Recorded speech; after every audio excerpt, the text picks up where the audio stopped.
Deyək. Hə, Elnur müəllim qoşulmaq istəyir. Tamam, elə də mesaj yerindən də qaldıra bilərsiniz. Bir də deyirəm, orada smayliklər var. Ora daxil olub, oradan da kim bacarmırsa elə mikrofonu açıb da deyə bilər. Eyb yox, ilk təlimimizdir. Amma yəni dediyim kimi orada əlinizi qaldırsanız daha yaxşı olar. Aha, başlayaq Gülnar xanımla. Aynen. Aha, xahiş edirəm, yəni təlimin qaydalarını keçən dəfə demişdim. Bir daha təkrar edirəm ki, yerdən müdaxilə etməyək. Hansı müəllim əlin qaldırıbsa, həmən müəllimlə biz sual-cavab edəcəyik. Digər müəllimlər də dinləyəcək. Kimlərin, yəni arzusu istəyi varsa sual-cavab edək. Sadəcə əlinizi qaldıracaqsınız və bir-birimizə mane olmayaq. Aha, Gülnar xanım, distantda öyrənmənin hansı üstünlükləri var, hansı xüsusiyyətləri var? Bilmirəm, distant təhsil əgər məsələn işləyirsənsə, daha adam məsələn insan necə uyğun olur da, yəni çünki iş vaxtına belə də Hı -hı. qənaət eləmiş olurdu. Yəni iş vaxtı qoşula bilirik. Yəni çeviklik var idi, modulluq var idi, səmərəlilik var idi. Çeviklik deyən ki, mənim necə sürətli qoşula bilirik, ünsiyyət qura bilirik. Modulluğa aid idi sinxron, asinxron, bir də ki, səmərəlidir o iş fəaliyyəti zamanı qoşulması mümkün olması. Bəli, yəni məkandan asılı olmayaraq, məkan xərci də çəkmədən biz istədiyimiz yerdən hal-hazırda, yəni ki, hər kəs istədiyi yerdən qoşula bilir. Yaxşı, sinxron haqqında gəlin danışaq. Sinxronun hansı üstünlüyü var, hansı problemlər yaşaya bilərik? Həm sinxron demək belədir ki, məsələn biz indi sinxron tədrisdəyik, yəni ki, onlayn qoşuluruq. Bu zaman həm sabit bir zaman olur. Məsələn müəllim o zaman təyin edir və müdavinləri ya da şagirdlər o həmin zaman qoşulurlar. Həm də ki, burada həm canlı ünsiyyət olur. Yəni anında müəllimə sual verə bilirik. Müəllim də yəni sual-cavab iştirak edə bilirik. Çatışmayan cəhət odur ki, həm müdavin və yaxud da şagird çox ola bilər, və yaxud da ki, internet zəif ola bilər, məsələn, kimsə qoşulmaya bilər. Həm də ki, müdavin sayı çox olduğuna görə dəstə yorucu ola bilər. Aferin, əla, tamamilə doğru. Hibrid necə keçirilir? Hibridin hansı xüsusiyyəti vardı? Hibrid həm asinxron, həm də sinxron elə bir ki, qarşılıq idi da. Həm onda asinxron var idi, həm də ki, elə bir ki, tutaq ki, müəllim məsələn dərsləri göndərirsə, sonra sual-cavab vermək olur da, yəni. Aferin, tamamilə doğru. Yəni ikisinin inteqrasiyasıdır. Yaxşı, sabit zamanda keçirilən onlayn kursla açıq zamandakı açıq onlayn kursun bir-birindən fərqi nədir? Hansı distanta uyğun idi? Sabit sinxron uyğun idi. Yəni ki, demək sinxron kimi də mənim odur ki, canlı rol vermək olurdu, canlı sual-cavab etmək olurdu. Sabit bir də deyil. O birisi nə yadıma çıxdı. Açıq onlayn kursu dedik. Açıqdakı mən dedik biz asinxrona uyğundur. Bəli, asinxronun xüsusiyyətlərini özündə əks etdirir. Bilirsiniz ki, əyani təlimdə keçdiyimiz kimi distantda da fəal və qeyri-fəal təlim var. Elə deyilmi? Gəlin indi mən xüsusiyyətlər deyəcəm sizə. Siz müəyyən etməyə çalışacaqsınız ki, bu fəal təlimə aiddir, yoxsa qeyri-fəala. Deyirik ki, misal üçün, birgə iş tələb edən vasitələr, testlər, quizlər. Yəni bu fəaldır mənim. Aha. CD, DVD disklər. Aha, bu qeyri-fəaldır. Video dərslər, audio-video kasetlər. Mən bu qeyri-fəal idi. Aha. Video, audio konfranslar, webinarlar. Fəal təlim. Fəal. Yəni burada heç bir açar məqam yoxdur. Sadəcə baxırıq. Hansında ki, birgə əməkdaşlıq var. Sual verib cavab almaq mümkündür. Biz buna nə deyəcəyik? Fəal. Hansında ki, passiv dinləyəcəyik. Biz buna deyəcəyik interaktiv olmayan, yəni qeyri-fəal. İndi mən sizə xüsusiyyətlər deyim. Siz tapın görək. Dediyim sinxrondur yoxsa asinxrondur. Deyirik ki, şagirdlər dərhal rəy ala bilirlər. Bu sinxron. Qarşılıqlı ünsiyyətə imkan olur. Bu da sinxron. Sərbəst zamanda keçirilir. Bu asinxrondur.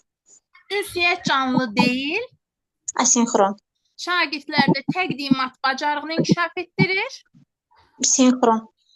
Daha sonra şagirdlər eyni məzmunu fərqli zamanda öyrənirlər. Asinxron. Aferin. Bir də sinxronla asinxronun ortaq xüsusiyyətini də deyin bizə.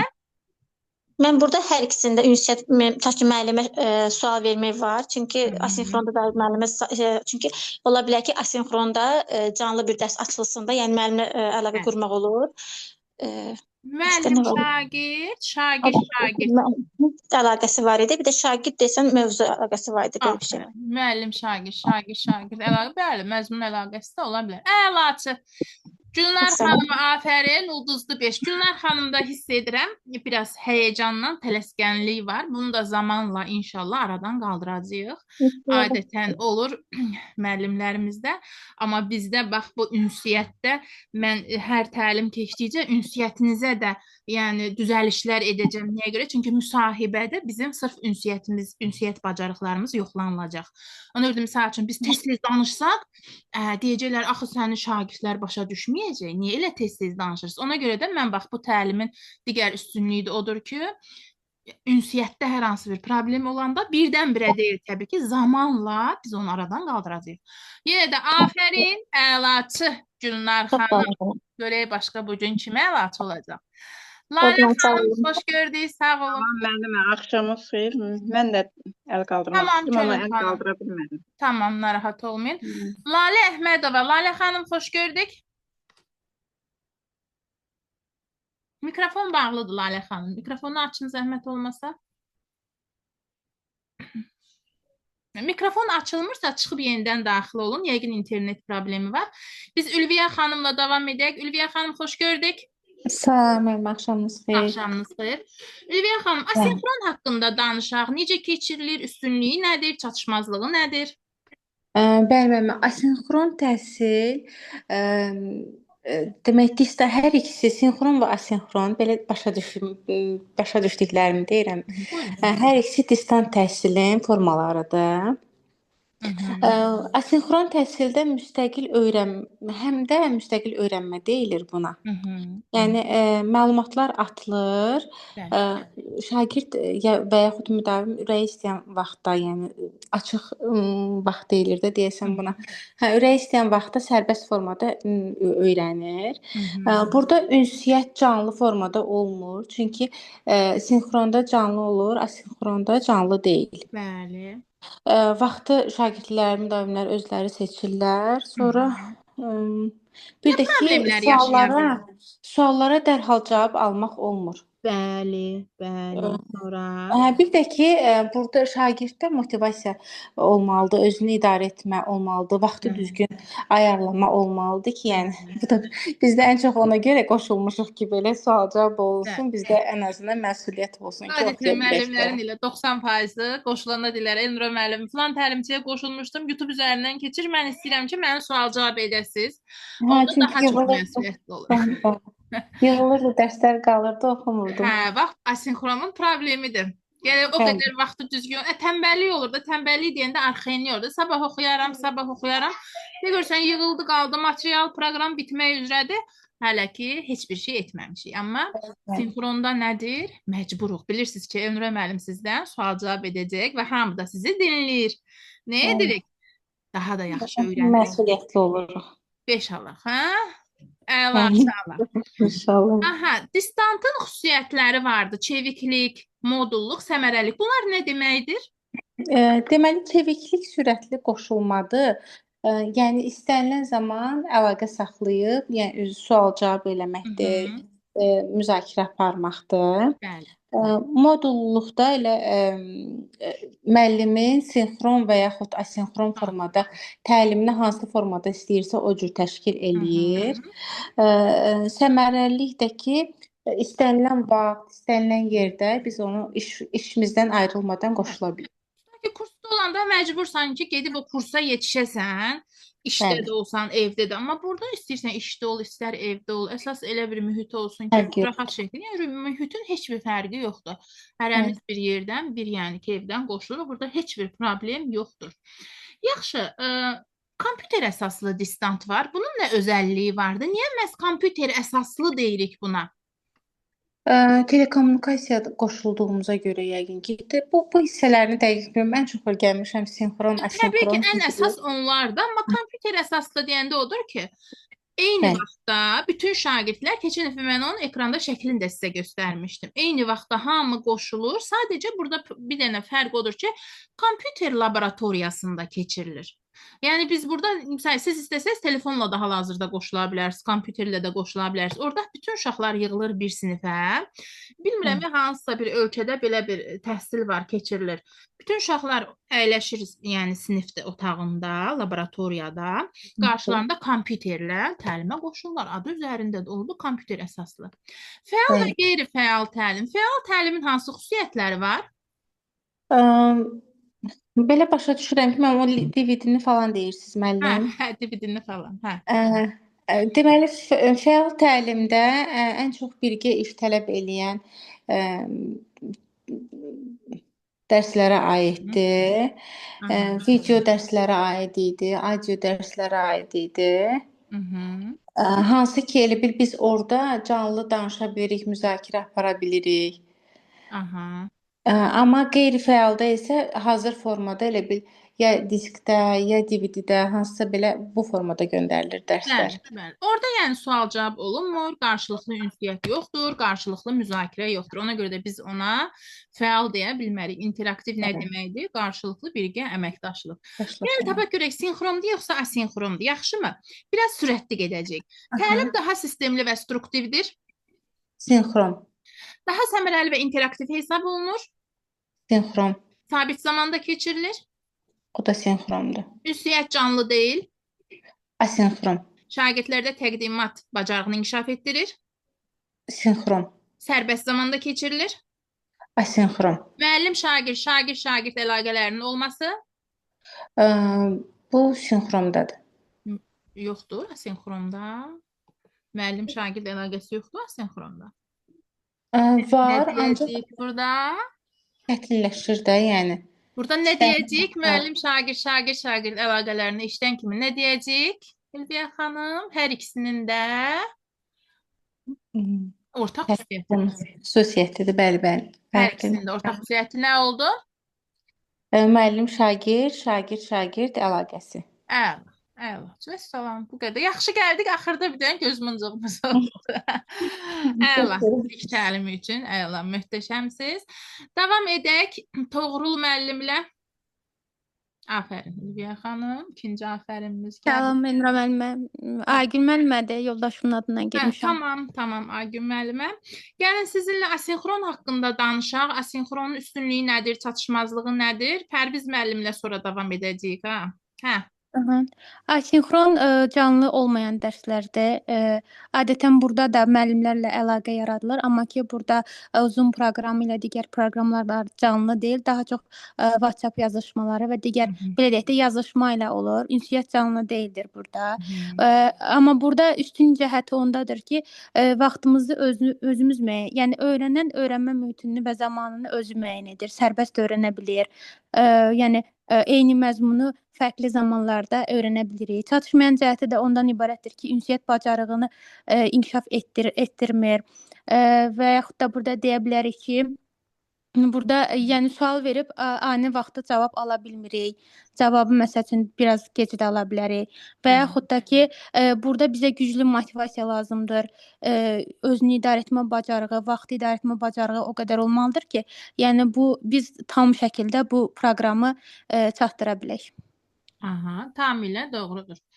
Güclü motivasiya, vaxtın idarə olunması, bax asinxrona aiddir ki, bu da bəzən nə edir? Çətinliklər problem yarada bilər. Sinxronun hansı üstünlüyü, hansı problemləri var?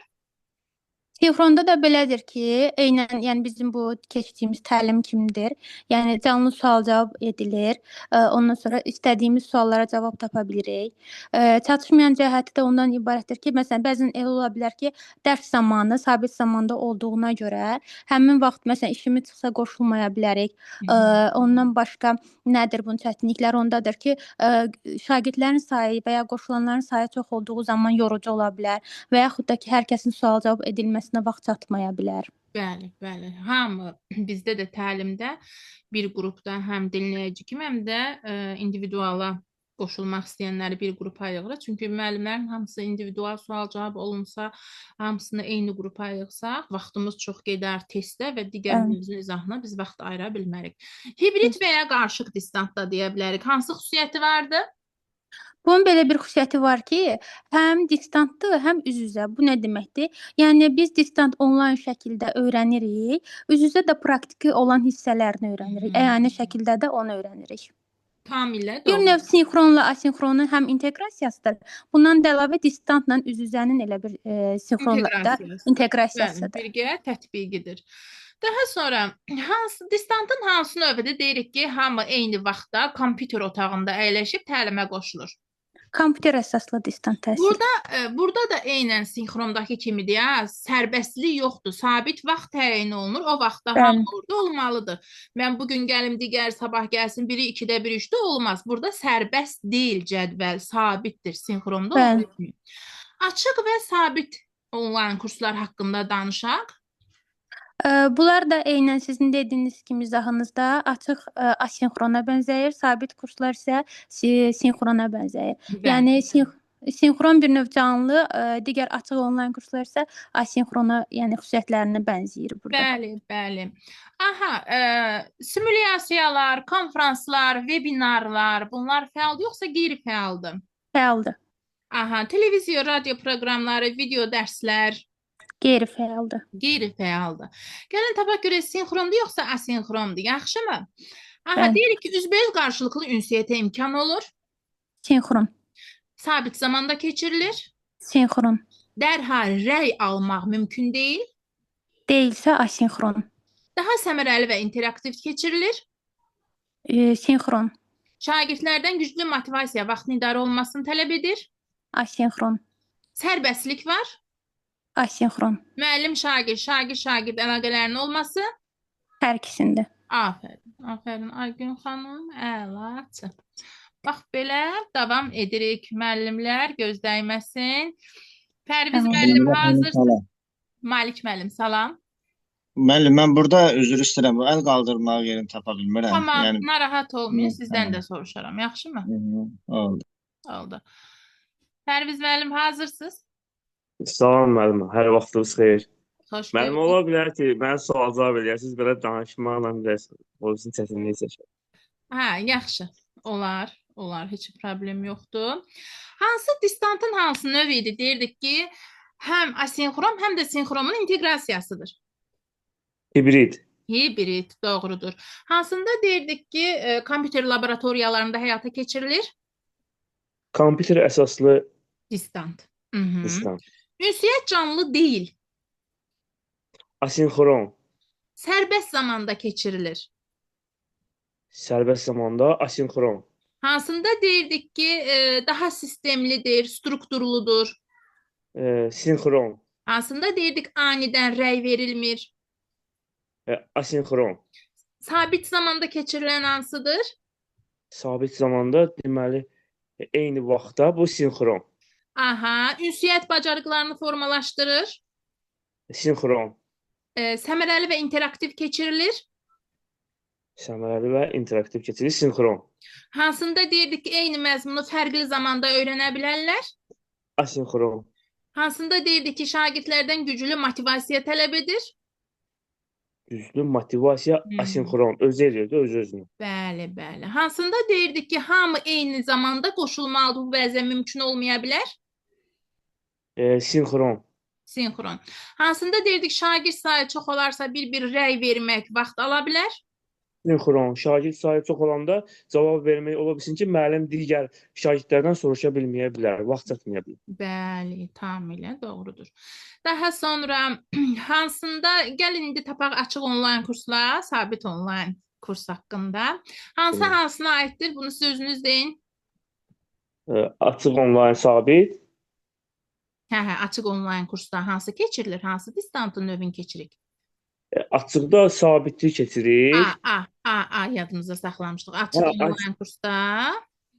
Asinxron. Hı-hı. Digərində sabit. Sinxron. Sabitdə isə sinxron. Yəni Sinxron. bax qarşınıza suallar çıxacaq. Məsəl üçün deyir ki, burada şagirdlərdə ünsiyyət bacarığını inkişaf etdirir. A variantında Bəli. sabit onlayn kurs, B variantında sinxron verə bilməz. Çünki ikisi də eyni xüsusiyyəti daşıyır. Yaxşımı? Bəli. Yəni ona görə Bəli, biz müəllim. rahat şəkildə müəyyən edə biləcəyik. Oyunlar, çatlar, bunlar fəaldır yoxsa qeyri-fəaldır? Oyunlar, çatlar, bunlar fəal, Fəaldır təbii ki. DVD, CD disklər. qeyri-fəal. Yəni Qeyri. sonradan edirik də biz onları. Bəli, yəni dinləyirik, sadəcə passiv şəkildə nə edirik? Dinləyirik. Pasiv edirsə qeyri-fəal. Bəli, bəli. Müəllim, şagird əlaqələrinin olması hansına aiddir? Müəllim, şagird. İkisinə də aiddir onlar mənə. Bəli, ikisinin də nə edir? İkisinin də Həm sinxron, həm də asinxron. asinxron. Tamamilə doğrudur. Bir dənə də sual verim. Hansında dedik ki, dərhal dəyərləndirmək və ya suala cavab almaq məhduddur. Məhduddur asinxron. Əla, Qeyri-fəal. əla. Çox Pərviz müəllim. Çox sağ olun, İnşallah. Allah köməyinizi. Sayənizdən alın. İnşallah bu ünsiyyət bacarığımızı artırmalıyıq da, müsahibədə bizə problem yarada bilər. Bax, elə sertifikasiyada və yaxud miqdə İdman müəllim. müəllimləri çətin olur da elə. Onu da öyrənəcəyik inşallah. İnşallah müəllim, inşallah. Çox sağ olun. Siz riyaziyyat müəllimləridir, adətən texniki fənn müəllimləri biraz danışmağa meylli olmurlar. Çünki onlarda daha çox kinestetik, hərəkət, psixomotor fəaliyyətləri olduğuna görə. Amma təbii ki, məsələn, elə müəllim olub ki, sertifikasiyada 60 bal toplayıb gedib müsahibədə kəsilib. Amma bizim burada bu təlimdə ünsiyyət bacarıqlarımızda bacardığımız qədər inkişaf etdirməliyik. Yaxşımı? Aha, İnşallah müəllim. Çox sağ olun. İnşallah. Davam edək. Malik müəllim idi deyəsən bayaq. Malik müəllim, xoş gördük. Salam, xoş gördük müəllim. Xoş gördük. Malik müəllim, siz də fiziki tərbiyəsiz, eləmi? Bəli, bəli. müəllim. Aha. Sinxron haqqında danışaq. Hansı xüsusiyyətləri var? Hansı problemlər yaşaya bilərik? Aha. Burada sinxron ümumiyyətlə distant təhsilin növlərindən biridir. 6 növdən biri sinxrondur. Burada öyrənmə prosesini canlı bağlantı vasitəsilə həyata keçirir. Yəni əvvəlcədən müəyyənləşdirilmiş və bir də hər hansı bir virtual məkan seçilir. Burada da müəyyən tarix qeyd olunmaqla canlı bağlantıya qoşulur. Çünki canlı bağlantıda da lazımi müzakirələr, sual-cavab, debat bunlar aparılır sinxronda. Bəli, elə bizim Bu da yəni təlimimiz canlı biraz. olur da, belə deyək. Asinxronda bunda əksinə olur demək olar ki. Doğrudur. Yaxşı, bu sinxronun hansı problemləri ola bilər? Çatışmazlıqları nələr ola bilər? Şagird sayı çox olanda hamısına dərs yorucu ola bilər, hamısına sual-cavab vermək imkanı olmaya bilər. Bunlar ola bilər. Əlaqə hamısına qurulmaya bilər, sual-cavab Bəli. olmaya bilər. Bax, hal-hazırda elə bizim də təlimdə elə müəllimlər var, yazıb ki, internet problemim var, uyğun yerdə deyiləm, Bəli. qoşula bilməyəcəm. Bax, bu da elə Sinxronun çatışmayan cəhətidir. bəli, sinxronda yaşadığımız problemlər. Hal-hazırda keçdiyimizdə sinxron təlimə aiddir.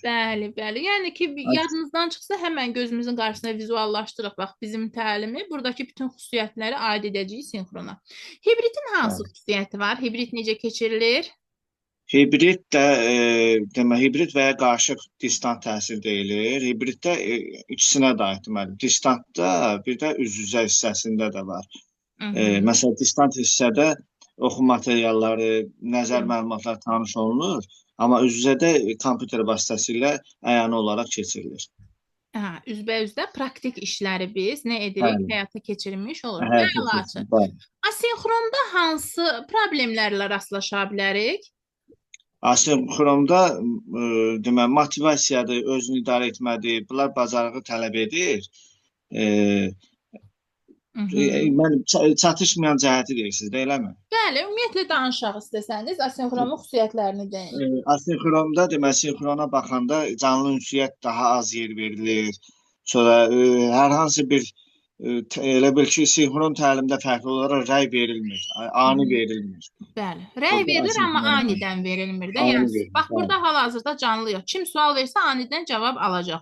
Amma yəni ki, asinxronda WhatsApp-dan və ya YouTube üzərindən. Kimsə yazır, nə vaxtsa müəllim baxanda cavab verir də belə. Bəli, tamamilə doğru. Açıq onlayn kurs, sabit onlayn kurs. Gəlin uyğunlaşdıraq. Hansında keçirdik distantın növünü? Sabitdə sinxron, açıq onlayn kursda da asinxron. Asinxron. Yəni başlıq hərfləri ilə də Bəli, bəli. yadımızda saxlaya bilərik. Parol, Gəlin parol təxəyyül olmalı. görək, sinxrondan söhbət gedir yoxsa asinxrondan söhbət gedir? Ünsiyyət canlı deyil. Canlı deyil, asinxron.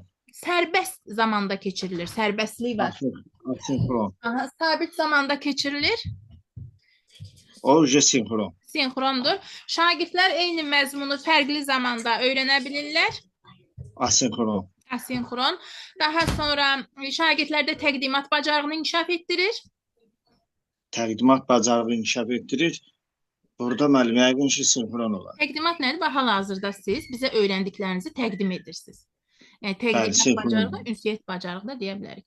Müəllim, Bəli. şagird əlaqələrinin olması Hər ikisində hər var. ikisinin orta. Əla. Əlaçı. Malik müəllim. Davam edək. Aynurə xanımla bütün mövzuları bax. İndi bilirəm ki, bu mövzu sizin üçün o qədər asanlaşıb ki, hələ testləri işləyəndə, testi oxuyan kimi gözünüzün qabağında variant canlanacaq. Bütün mövzular bu cür asanlaşacaq inşallah. Sizə təşəkkür edirik ki, çox asan yadda qalan formada izah edirsiniz. İnandırım sizə, üzr istəyirəm, evlə, uşaqla, işlə hələ bir o qədər yaxşı oxumamışım. Əsas o siz dərsi başa salanda onlar daha çox yadımıza qalıb. Əla, əla. Mən də yəni çalışıram ki, kitab oxumayasınız. Görürsünüz, izahlar göndərir, səsli və eyni zamanda sual-cavab da edirəm. Yəni burada verəcəyim sualları mən əslində əvvəlcədən sizə sual-cavab edib göndərirəm ki, rahat öyrənəsiz. Bilirəm, işləyən müəllimlər siz çoxunuz həm iş, həm ev çatdırmaq olmur. İnşallah əlimdən gələn edəcəm ki, bütün mövzuları bu cür sadə öyrənək. Mənə biraz çətin gəlir. İnşallah görək necə olur. Əladır. İlk dəfə üçün Malik müəllim əla cavablandırdınız. Özümüzü həmişə yüksək qiymətləndirək. Davam edək Aynurə xanımla. Xoş gördük Aynurə xanım.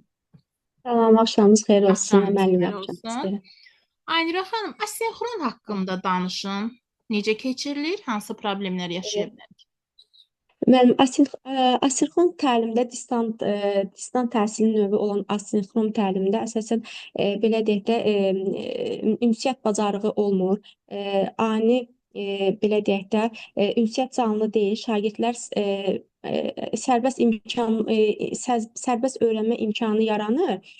Ancaq problemlərindən biri də odur ki, canlı ünsiyyətə az yol verilir. Eyni zamanda belə deyək də tədrisdə fərqli olaraq rəy ani verilmir. Asinxron təlimdə.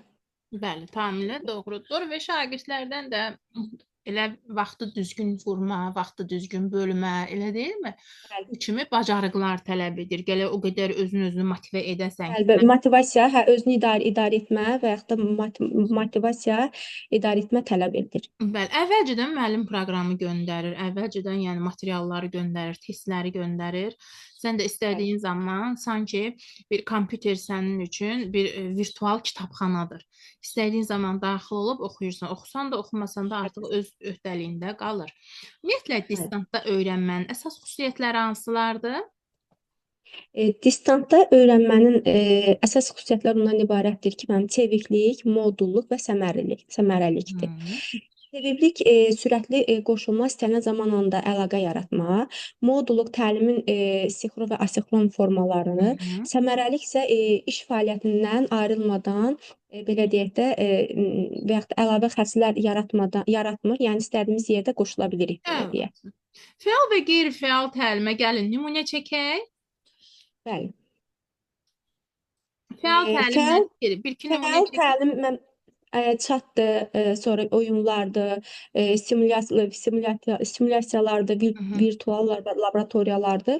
Qeyri-fəalda isə oxu materialları, təqdimatlar və yaxud da ki, kasetlər, DVD disklər, bunlar da qeyri-fəal təlimlərdir.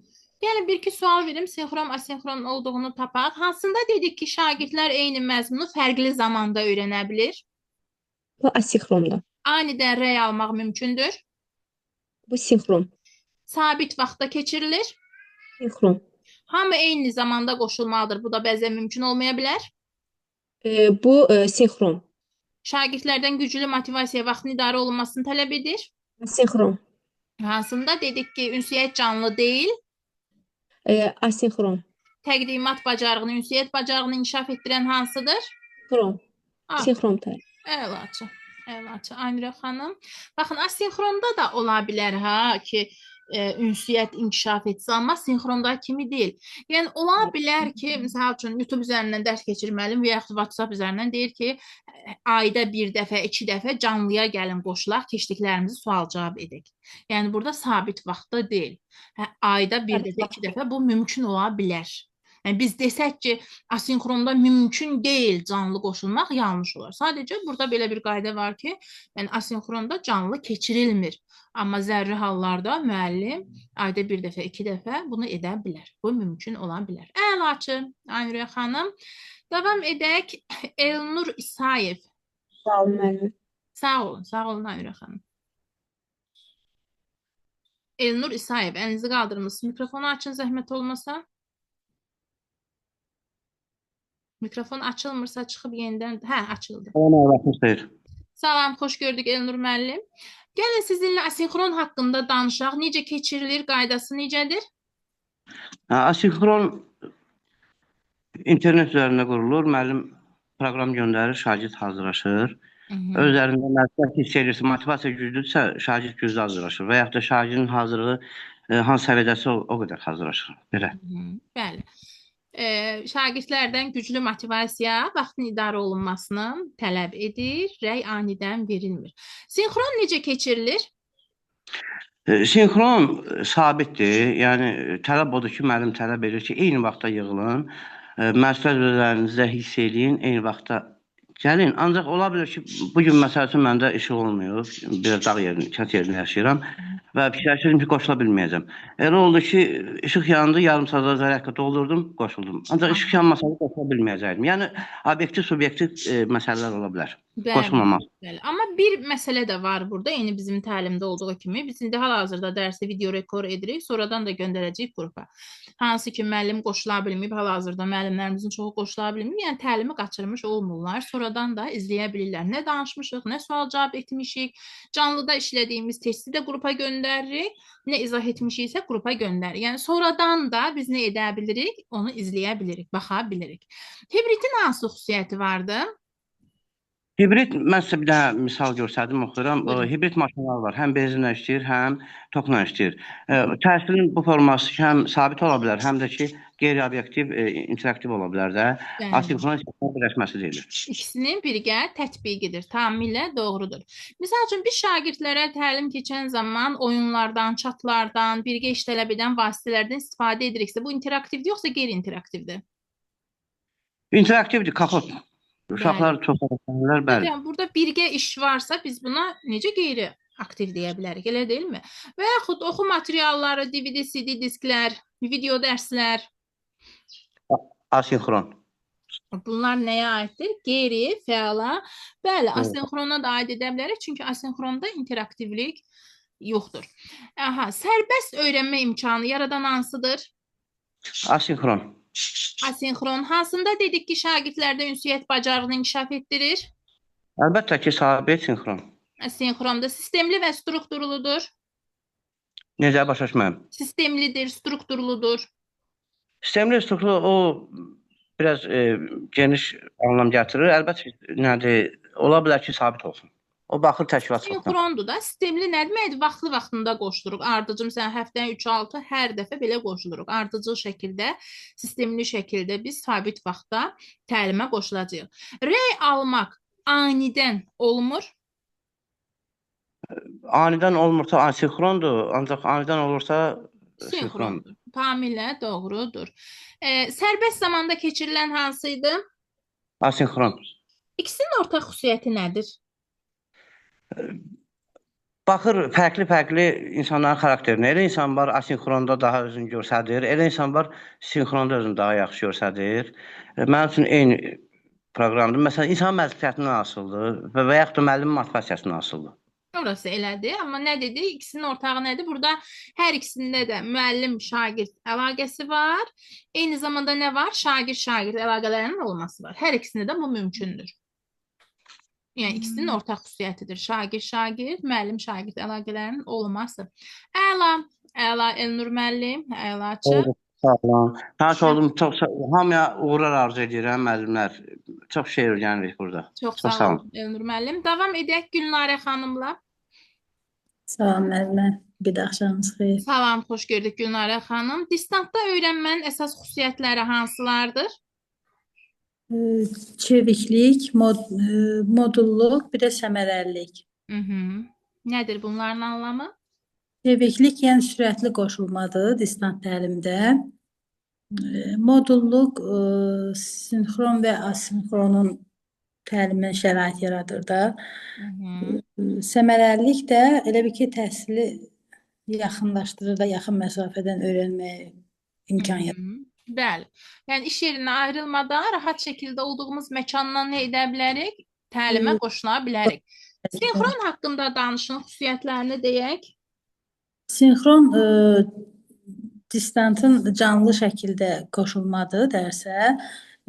Sinxron təlimin yəni imkansız tərəfləri də var. Məsəl üçün çox burada şagird varsa dərs anladıb yorula da bilər müəllim. Sonra bu internetin məhdudiyyətləri ola bilər, qoşulmaya bilərlər. Bəli. Sonra kommunikasiya, ünsiyyət bacarığı ən çox burada nə edir? İnkişaf etmiş olur şagirdlər arasında. Elə deyilmi? Evet. Asinxron haqqında danışaq, necə keçirilir? Asinxron distantın asinxron növündə, öyrənmə növündə öyrənən sərbəst seçir. Sonra materialları yəni sərbəst şəkildə seçib öyrənə bilir. Əgər məsuliyyətlidirsə, vaxtında seçib öyrənirsə, bu daha yaxşı nəticə verə bilər. Bəli. Lakin güclü motivasiyamız olmalıdır. Bəli.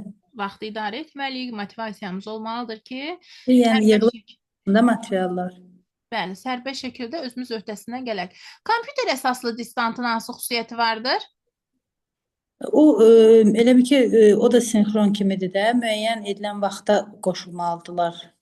Sadəcə burada sinxrondan fərqli odur ki, sinxronda hər kəs öz evindən qoşulur, amma burada hamı bir sinif Təyin olunan vaxtda kompüter qarşısında olmalıdır. Əla.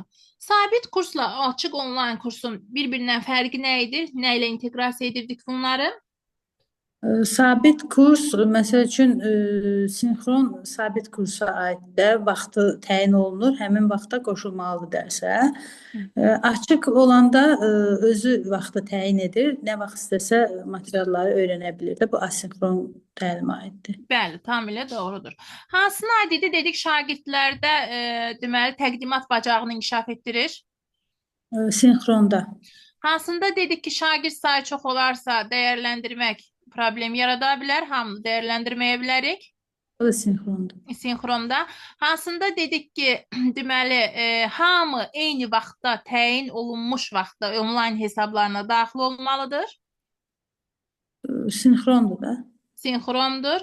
Üzbəüz qarşılıqlı ünsiyyət dərhal dəyərləndirmək hansındaydı? O da sinxronda. Aha, o da sinxronda. Əla. Açıq Gülnarə xanım. Davam edək Yeganə xanımla. Yeganə xanım, xoş gördük. Axşamınız xeyir. Axşamınız xeyir olsun. Sinxronun hansı xüsusiyyətləri vardı? Başqa kimlər qoşulacaq? Əlinizi qaldırın, zəhmət olmasa. Sinxronun hansı xüsusiyyətləri var? Mən iyi deyim, axşamınız xeyir. Tamam, xanım, yadımdasınız. Aha. Sinxron təlim daha sistemlidir. Qarşılıqlı ünsiyyət mövcuddur. Burada necə ki, biz sizlə də oturmuşuq, üzbəüz. Sonra ani sual veririk, cavabımızı ala bilirik. Aha. Sonra? Canlı formada, sinif formatındadır, təşkil olunur.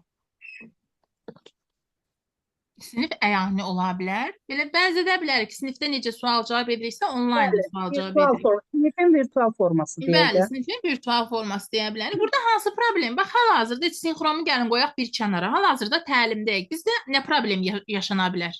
Bax, indi bayaq məndə girəndə internet problemi ola bilər. Bayaq bir-iki dəfə girdim, çıxdım. İnternet problemi ola bilər. Sonra şagird sayı çoxdursa, tam vaxt çatmaya bilər. Biraz yorucu ola bilər. Bəli, bəli. Hamını bir-bir sual cavab etməyə bizdə çox vaxt ala bilər. Bu da təbii ki, yorucu ola bilər bizim üçün. Asinxron necə keçirilir? Onun hansı xüsusiyyətləri vardı? Asinxron sərbəstdir, amma sinxron sabitdir. Bəli. Asinxronda ünsiyyət canlı deyil. Yəni, sinxronun tam tərsidir.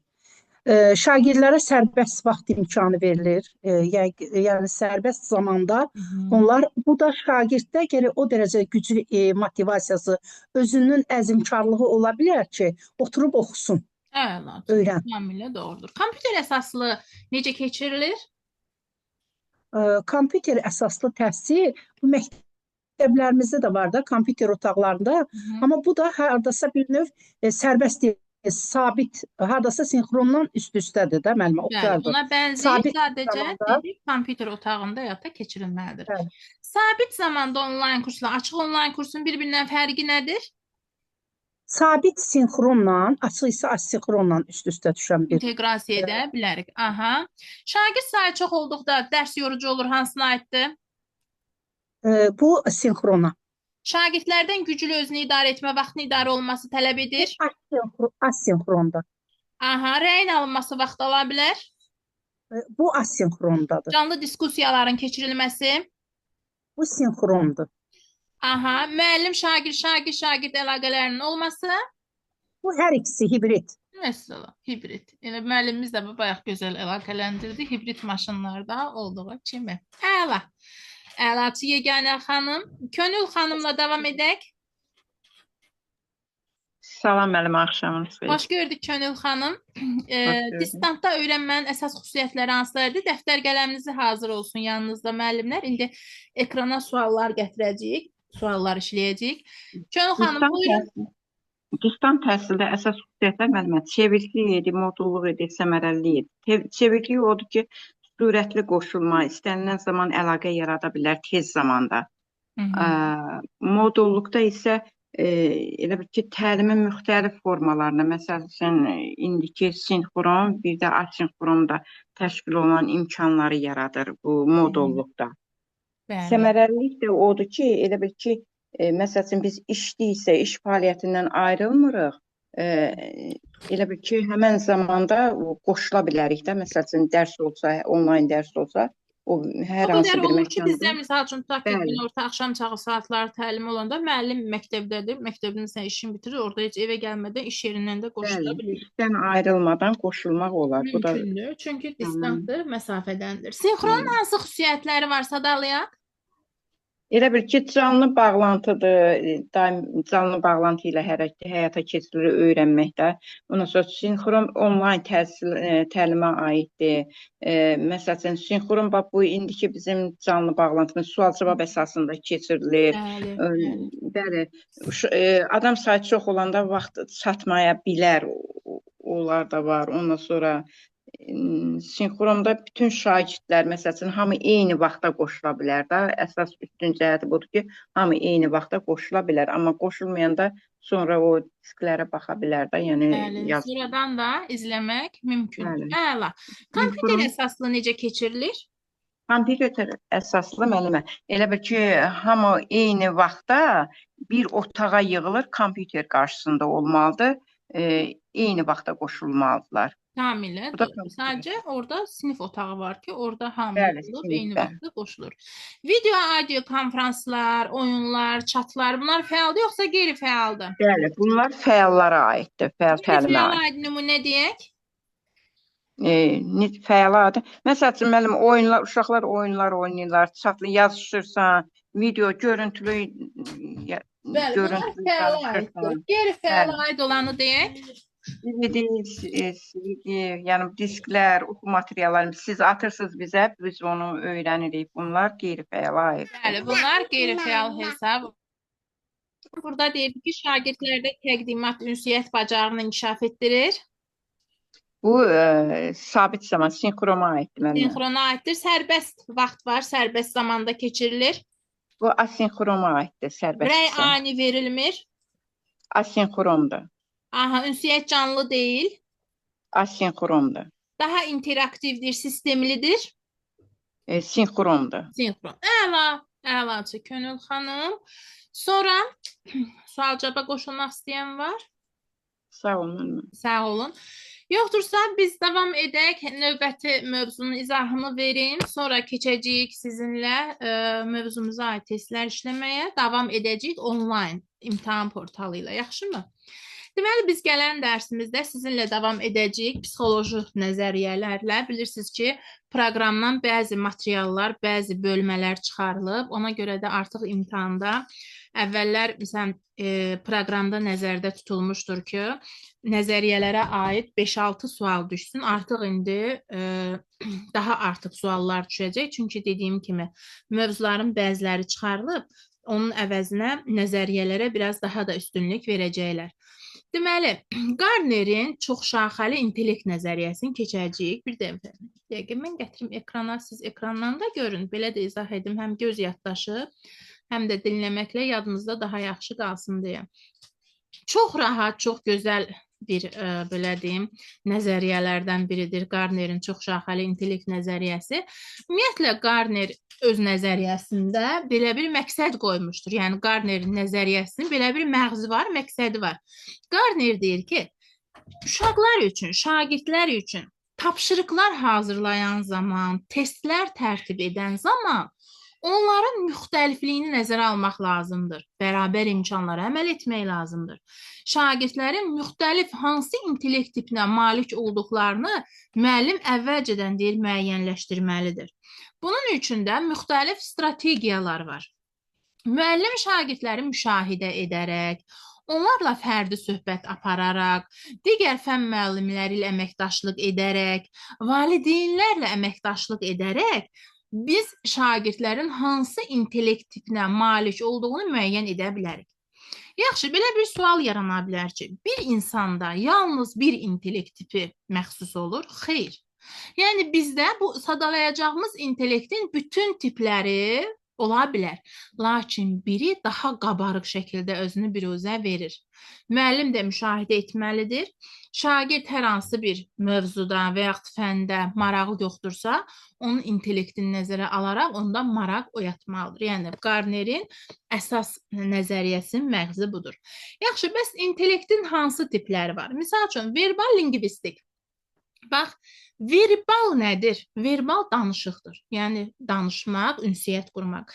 Lingvistik nədir? Lingvistika dilçilik elmidir. Deməli, burada söhbət ondan gedir ki, verbal lingvistik intellektə məxsus olan şagirdlərdə gözəl nitq olur. Gözəl ünsiyyət qururlar. Gözəl danışıq tərzləri olur. Nə üçün bu belə olur? Çünki bu uşaqlar daha çox hekayə, nağıl, şeir oxumağa maraqlı olurlar. Görürsünüz, bax nümunə, fiziki tərbiyə müəllimimiz dedi ki, mən danışmağı sevmirəm. Nəyə görə danışmağı sevmir? Çünki o kinestetikdir. Yəni, daha çox praktik işlər görürlər. Yəni, fiziki tərbiyə müəllimi durub uşaqlara bir uzun-uzadı bir mühazirə oxumur ki, hərəkət öyrədir. Hərəkət tətbiq edir. Ona görə də o müəllimlərin söz bazası, bax, verbal lingvistik, yəni ədəbiyyatçılar, dilçilər, ingilis dili müəllimləridir, tarixçilərdir. Bunlardan daha az olur. Nəyə görə? Çünki verbal lingvistikə malik olan şagirdlər daha çox oxuyurlar, daha çox danışırlar. Biz daha çox oxuduqda bizim söz bazamızda çox olur. Gözəl nitqimiz olur. Ona görə də nədir? Bax, bu uşaqlar verbal lingvistik intellektə malik olan uşaqlar olur. Deməli, desək ki, bu uşaqlarda söz bazası daha çox olur, şeirə, oxumağa, hekayə, nağla daha çox maraq olur. Hətta bu insanlardan böyüyəndə gözəl jurnalist olur, filoloq olurlar, şair olurlar, yazıcı olurlar. Bax, bu da verbal lingvistikin xüsusiyyətləridir. Daha sonra var məntiqi riyazi intellekt. Bax, məntiq, riyaziyyat, ikisinin inteqrasiyası. Hə, deməli, bu tip uşaqlarda daha çox hesablamalar aparmağa.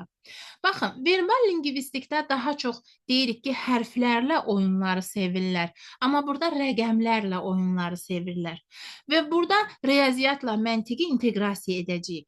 Yəni, həm hesablamalar var, tənqidi təfəkkür var, həm də ki, problemdən çıxış yolu tapır.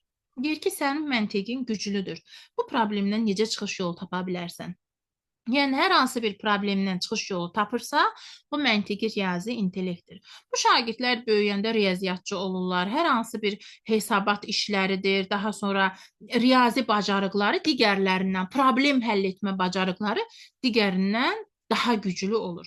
Bu da yəni ki, rahatlıqla müəyyən edib tapa biləcəyimiz bir intellektdir və hər bir intellektin müəllimlər strategiyaları var. Burada əsas strategiya odur ki, Sokrat dialoqudur, kateqoriya ayırmadır, evristikadır. Evristika nədir? Misal üçün, hər hansı bir problemi həll edən zaman ondan çıxış yolu tapmaqdır. Sokrat dialoqu nədir? Burada hər hansı bir hesablamalar, həll yolları axtarıb tapmaqdır. Təsnifat kateqoriya məntiqləndir. Yəni, hər hansı bir, belə deyək, əşyaları, hər hansı bir rəqəmləri kateqoriyaya ayırıb təsnif etməkdir. Bir-birindən fərqləndirməkdir, bir-birindən ayırmaqdır. Sonra gəldik məkan vizual. Əvvəlcə hər zaman mən müəllimlərə deyirəm ki, bax, məkan vizual, gəlin bunu aydınlaşdıraq nə deməkdir? Sonra təsnifata keçək. Məkan, vizual nə deməkdir? Verbal danışmaqdır, vizual gözlə görməkdir. Yəni, deməli, vizual intellekt odur ki, bu insanın göz yaddaşı daha güclüdür. Məkan, vizual, yəni hər hansı bir məkanın yerini, ünvanını bir dəfə gördü, onu heç vaxt yaddan çıxarmaz. Və yaxud da ki, məkan vizual tipli uşaqlarda həm göz yaddaşı güclü olur. Yəni onlar, məsələn, biz özümüzdə də olur da, bir hadisəni danışanda gözümüzün qarşısında vizuallaşdırırıq, canlandırırıq necə baş verdiyini. Bu tip uşaqlarda həmçinin ikinci bir aspekt var ki, rəsmə daha çox maraqları olur. Təsvir incəsənət müəllimi olur bunlardan, gözəl rəssam olurlar. Yəni bunlar daha çox, belə deyək ki, rənglərlə işləyirlər. Məsələn, elə müəllim var ki, bax, və yaxud şagird var ki, kitabdan oxuyanda yadda saxlamaq üçün o yazıların üstündən rəngli-rəngli xətlər çəkir, altından rəngli-rəngli xətlər çəkir. Çünki onda daha yaxşı yadda qalır. Yəni, məkan vizualda şagirdlər ən çox rəsm dərsinə, şəkil çəkməyə daha çox meyilli olurlar. Digər aspekti də odur ki, hər hansı bir hadisəni vizuallaşdırırlar gözlərinin qarşısında və göz yaddaşları daha çox olur. İmtahana bir dəfə düşmüşdüm ki, bu şagirdlər daha çox bunlardan bələdçi olurlar, bələdçi rolunu oynayırlar. Bələdçi nə deməkdir? Yəni, hər hansı bir yerlə aparırlar, insanları tanış edirlər. Hər hansı bir yerin, yolun daha çox, yəni ki, yerini yadda saxlayırlar. Ona görə də bunu biz nə götürəcəyik? Götürəcək məkan vizual. Daha sonra bədən kinestetik var, hansı ki, fiziki tərbiyə müəllimlərinə daha çox uyğundur. Bədən kinestetikdə daha çox hərəki, praktik, tətbiqi, psixomotor bacarıqlardır. Yəni, bu uşaqlar daha çox, bir var ki, misal üçün, hər hansı bir lətifə öyrədirsən, hər hansı bir nağıl keçirsən. Bir var bunu nəzəri cəhətdən oxuyub yadda saxlayıb, də var onu gözlə görəndə, daha çox səhnələşdirəndə, məsələn, onu səhnələşdirərək mən oynasam, mənim yadımda daha yaxşı qalacaq. Yəni, burada ən çox nədir? Səhnələşdirməkdir, əl-qol hərəkətləridir. Bu uşaqlardan daha çox fiziki tərbiyə müəllimi olur, idmançı olur, boksyor olur, judoist olur və s. Bu, bədən kinestetikin əsas xüsusiyyətləridir. Daha sonra musiqi ritmi intellektdir, adı zaten üzərindədir. Bir dəfə MİQ-ə belə bir sual düşmüşdür ki, ibtidailərə, şagird şeiri yadda saxlaya bilmir. Şeiri öyrənməkdə çətinlik çəkir və müəllim də valideynlə söhbət aparır, müəyyən edir ki, uşağın daha çox repə daha çox marağı var, daha çox replər dinləyir evdə. Müəllim də həmən uşağa tapşırır ki, şeiri replə öyrənsin. Və beləcə şagird həmən şeyi replə öyrənərək daha yaxşı öhdəsindən gəlir. Bu uşaqda hansı intellekt var? Təbii ki, musiqi ritmi intellekti var.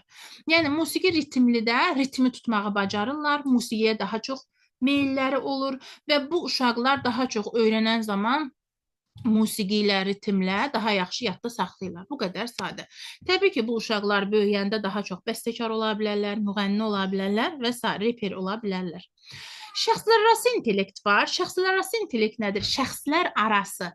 Deməli, bu uşaqlarda digərləri ilə əməkdaşlıq, digərləri ilə ünsiyyət qurmaq, öyrəndiklərini paylaşmaq, liderlik etmək bacarıqları güclü olur. Yəni, bir neçə şəxslə, bir neçə fərdlə, bir neçə insanla əməkdaşlıq etməyi daha çox sevirlər. Bu, şəxslər arası intellektin əsas xüsusiyyətidir.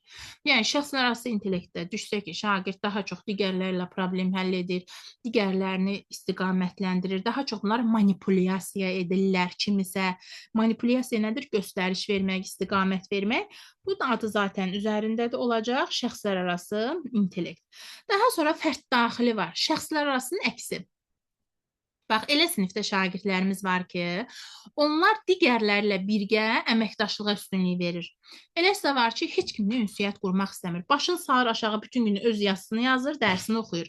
Bax, bu fərd daxilidir.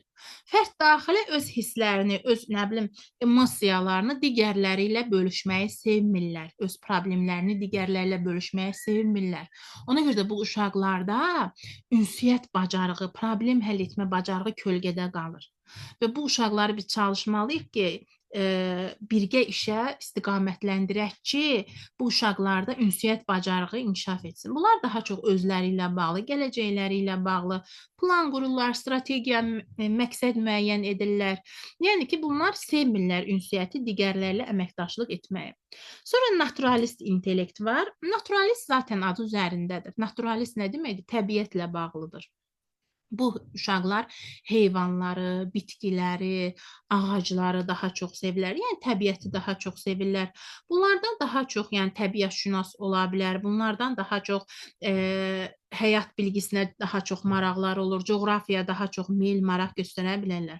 Naturalist də zaten adı üzərindədir. Təbiəti sevən insanlara aid edə bilərik. Bax belə, bu da çox gözəl, çox maraqlı bir nəzəriyyədir. Gardnerin intellekti. Evə verəcəm, PDF-də göndərəcəm, izahlar da göndərəcəm.